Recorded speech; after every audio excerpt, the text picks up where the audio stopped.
আসসালামু আলাইকুম। ভাবুন তো, পৃথিবীর এমন এক জায়গা যেখানে আপনি পানিতে ডুবতে পারবেন না, বরং ভেসেই থাকবেন। হ্যাঁ, এই জায়গাটি হলো পৃথিবীর রহস্যময় একটি জায়গা, ডেড সি। জর্ডান আর ইসরায়েলের মাঝখানে অবস্থিত ডেড সি পৃথিবীর সবচেয়ে নিচু স্থান, সমুদ্রপৃষ্ঠ থেকে প্রায় 430 মিটার নিচে। এখানকার পানিতে লবণের পরিমাণ এতটাই বেশি যে সাধারণ সমুদ্রের তুলনায় 10 গুণ ভারী।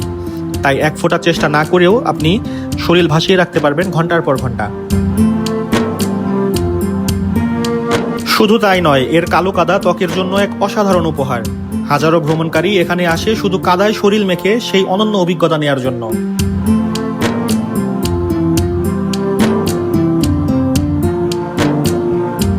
ডেড সি শুধু ভ্রমণের জায়গা নয়, এর সাথে জড়িয়ে আছে হাজার বছরের ইসলামিক ইতিহাস। ইসলামিক বর্ণনা অনুযায়ী নবী লূত আলাইহিসসালামের কওম এখানেই বসবাস করত। তারা আল্লাহর আদেশ অমান্য করে পাপাচারে লিপ্ত হয়েছিল।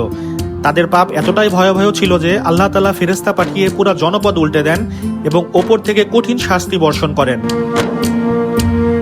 আজ আমরা যে ডেড সি দেখি তা সেই ধ্বংসপ্রাপ্ত ভূমিরই নিদর্শন।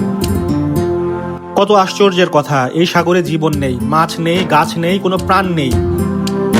যেন সেই পাপাচারী কওমের শূন্যতা আজও এখানে প্রতিধ্বনিত হয়। এখানে কোনো প্রাণী টিকতে পারে না, তাই এর নাম হয়েছে ডেড সি বা মৃত সাগর। এখানে দাঁড়ালে মানুষের অন্তরে এক ধরনের শিক্ষা জাগে। আল্লাহ যাকে ইচ্ছা উঁচুতে তুলে ধরেন, আবার যাকে ইচ্ছা নামিয়ে দেন। আর যে জাতি তার হুকুম অমান্য করে, আল্লাহ তাদের পৃথিবী থেকেই মুছে দিতে পারে। এই সাগরের নিস্তব্ধতা, পাহাড় ঘেরা প্রাকৃতিক সৌন্দর্য আর পানিতে ভেসে থাকার অবিশ্বাস্য অভিজ্ঞতা ভ্রমণকারীদের মনে চিরকাল বেঁচে থাকবে। তাই ডেড সি শুধু একটি প্রাকৃতিক বিষয় নয়, বরং এটি এক শক্তিশালী শিক্ষা। আল্লাহর শাস্তি থেকে কেউ বাঁচতে পারে না যদি না আমরা তার আদেশ মেনে চলি।